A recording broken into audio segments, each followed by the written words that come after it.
할렐루야. 우리 가운데 함께 하신 주님을 찬양합니다.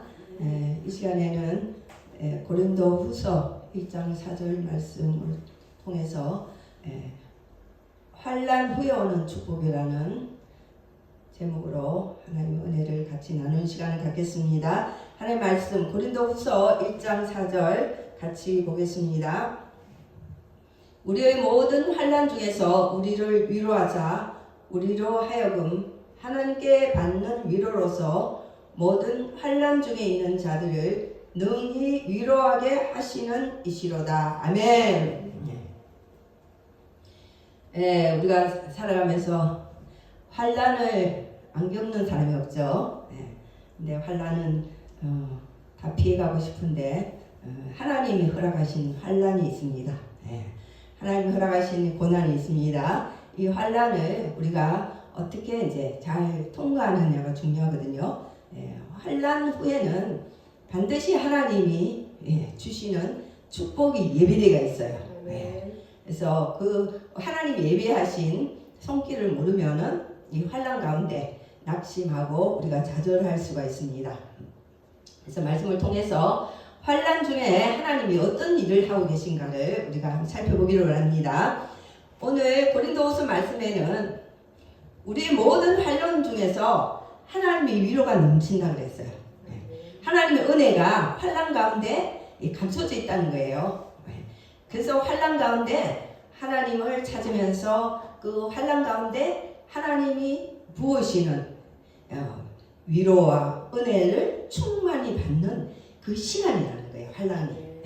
그래서 환난을 내가 하기 힘든 것을 견디는 것만 아니고 환난 가운데 하나님이 특별한 섭리가 있다는 것을 우리가 알 수가 있습니다.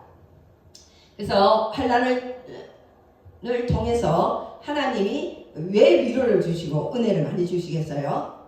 환난을 통해서 우리가 사명을 감당할 수 있는 수준으로 성숙한 자를 세우기 때문입니다. 그래서 내 안에 불순물을 제거도 하시고 주님과의 관계를 다시 회복하게 하시고 더 믿음을 견고히 세우고 주님 나라를 위해서 달려갈 수 있도록 내가 끊어야 될 끊는 거. 요한복음 15장에 보면은 우리에게 열매를 많이 맺게 하기 위해서 주님은 우리를 있는 가지를 치신다고 그랬어요. 가지를 칠 때는 아프겠죠, 그죠? 잘라낸 가지들이 있다는 거예요. 그래서 이는 우리가 버려야 될 것들, 하나님이 기뻐하지 않는 것들을 제거하시는 그런 작업이 이 환난 가운데 있다는 거 알고 하나님 앞에 엎드리고 하나님의 우리가 관계에서 내 자신을 돌아보는 그런 은혜가 있으면은 반드시 그 환난은 축복으로 이어질 줄 믿습니다. 이 환난이 우리에게는 사명을 준비하는 시간이라는 것을 말씀하고 있습니다. 6절에 보니까 우리가 환난 당할 때 하나님의 위로와 은혜를 충만히 받으면 우리가 받은 위로를 통해서 다른 모든 사람들이 환난 가운데 있는 사람들, 어려운 가운데 있는 사람들을 위로할 수 있는 에너지가 그때 나온다는 거예요. 그래서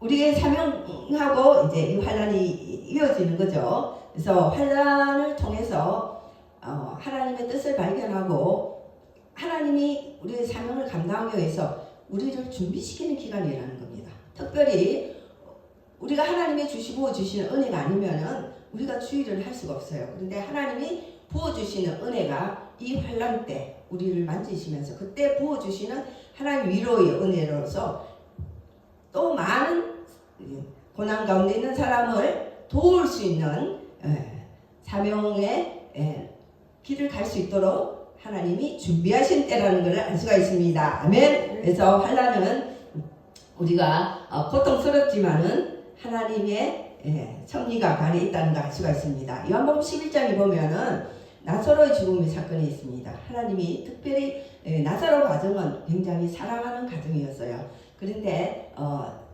사흘 동안에 무덤에 들어갈 때까지 예수님이 찾아가지 않으셨어요. 왜 그랬겠어요? 이 나사로의 죽음은 그냥 죽음으로 끝날 것이 아니라는 걸 아셨기 때문에 그랬어요. 그래서 예수님이 이 나사로의 죽음을 통해서 그분이 보여줄 영광이 있었던 거예요. 부활의 영광이 있었습니다.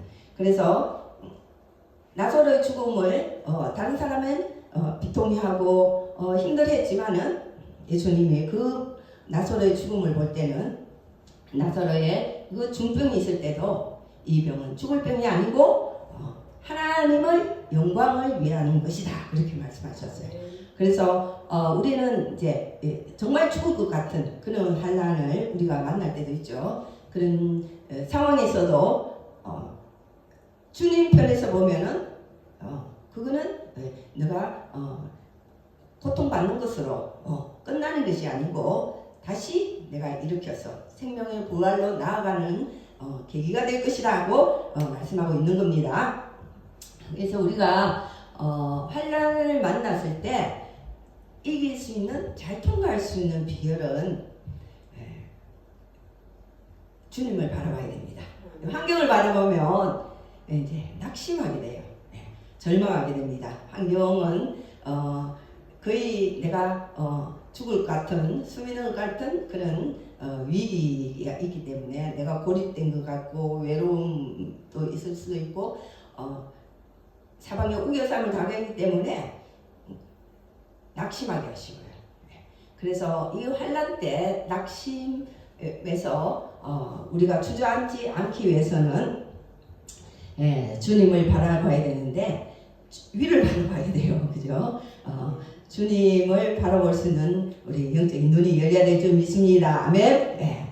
그래서 이제 환난을 만났을 때 첫 번째 우리가 취할 때는 주님을 바라보고 기도의 자리로 나가야 돼요. 기도해야 됩니다. 아멘. 기도하지 않으면은 주님이 일을 하지 않으십니다. 기도를 통해서 주님이 우리를 통해서 일하시기 때문입니다. 기도의 자리로 나아가야 됩니다. 너무 낙심하면 기도가 안 돼요. 그래서 우리가 환난이 왔을 때는 너무 오랫동안에 낙심하는 시간을 가지면 나중에 기도가 안 나옵니다. 그래서 빨리 기도 자리에 나아가야 됩니다. 왜냐하면 하나님은 우리의 피난처가 되십니다. 우리의 힘이 되시고 환난 중에 만날 큰 도움이시기 때문입니다. 아멘. 사람을 찾아가고 환경을 바꿔볼래도 하나님이 안 주시면 안 됩니다. 그 환난 기간이 있기 때문입니다. 환난 날에 나를 부르라 했습니다. 내가 너를 건지리니 너가 나를 영화롭게 하리라고 시편 50편 15절에서도 말씀하고 있습니다.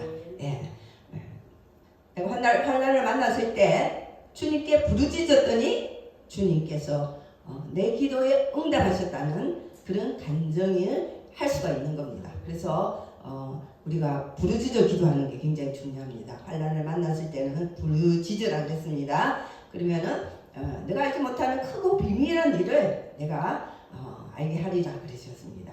우리가 환난 후에 오는 그 축복은 하나님이 예배한 축복을 우리가 기도를 통해서 알 수가 있는 겁니다.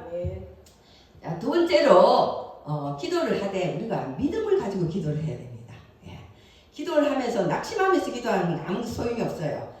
불신앙을 가지고 기도하는 것은 소용이 없습니다. 그래서 믿음을 가져야 됩니다. 어떤 믿음을 가져야 되겠어요?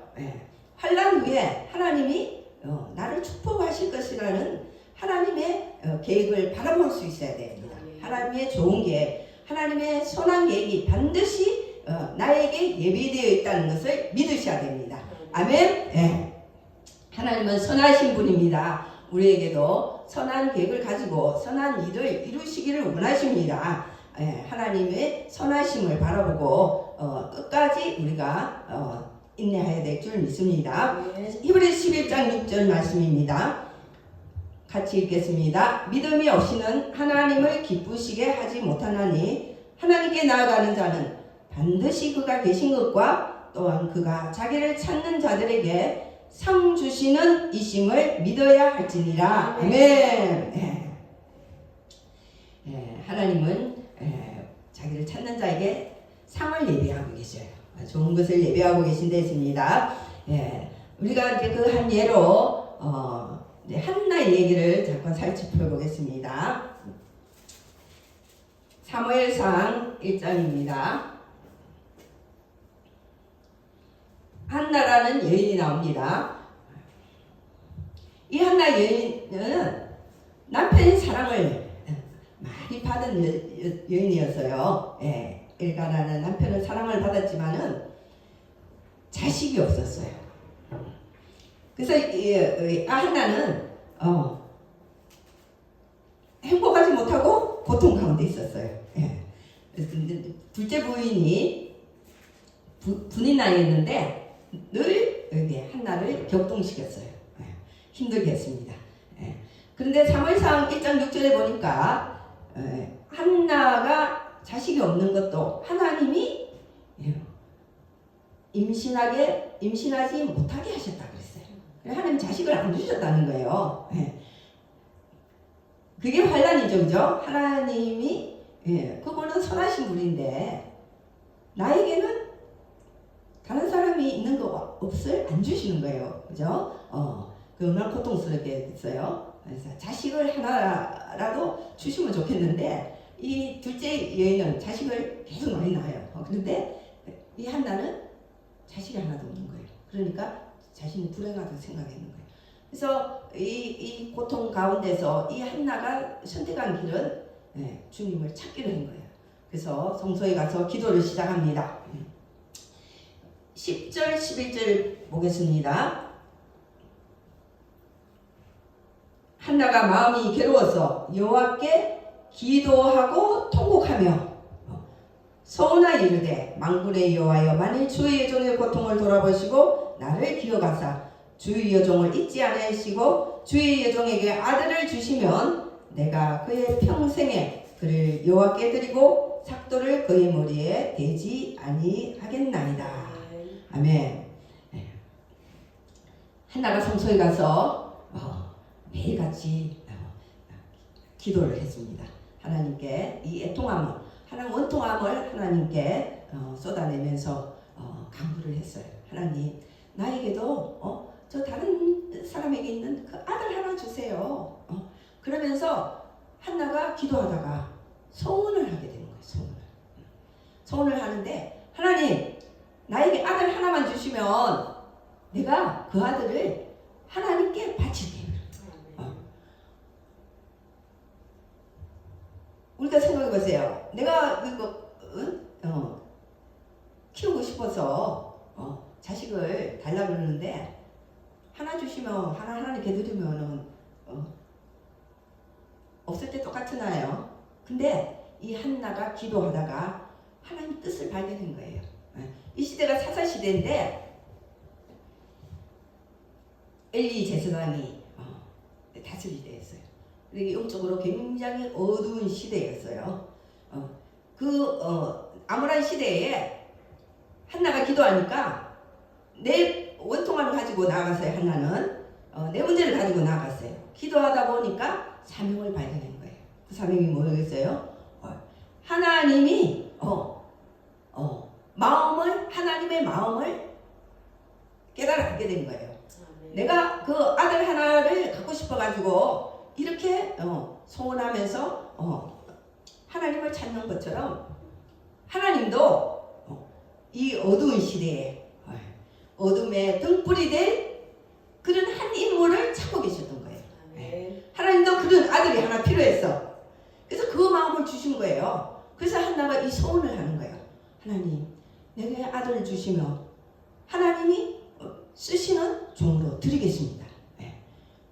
사명을 발견한 거죠, 그죠?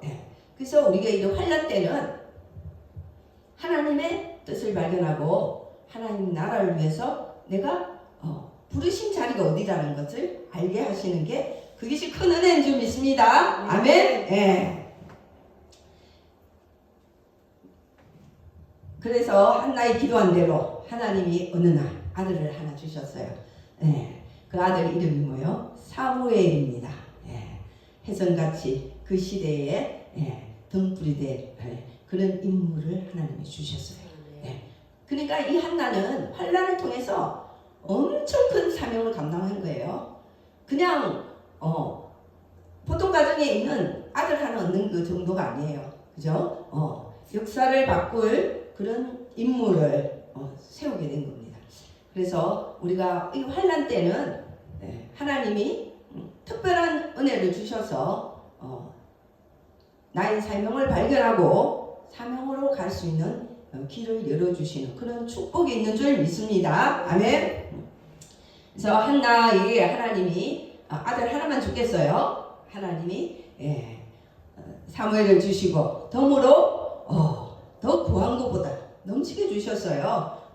2장에 보니까 세 아들과 두 딸을 5자녀를 더 주셨어요. 왜 하나님이 이렇게 우리가 구하고 기도한 것보다도 더 넘치게 역사할 수 있는 분입니다. 아멘. 네. 그래서 우리가 기도를 통해서 주님의 마음을 알고 특별히 오늘 우리가 사무엘상 1장을 통해서 보듯이 하나님은 우리를 환난 가운데서 단련시켰었어. 기도하게 하셔서 주님의 그 마음을 알게 하셔서 더 사명을 감당할 수 있는 그런 길로 인도하시는 좋은 하나님을 우리가 발견했습니다. 우리 그런 하나님을 환난 가운데 축복을 주시는 그런 하나님을 만나는 저의 여러분 되시기를 축원합니다. 아멘. 하나님 감사합니다. 환난 후에 오는 축복을 나눴습니다. 하나님이 이 축복의 은혜가 우리 모두에게 있게 하시고 환난 가운데 하나님의 선한 뜻을 깨달을 수 있는 지혜가 넘치게 도와주시옵소서. 감사드리며 예수님 이름으로 기도드립니다. 아멘.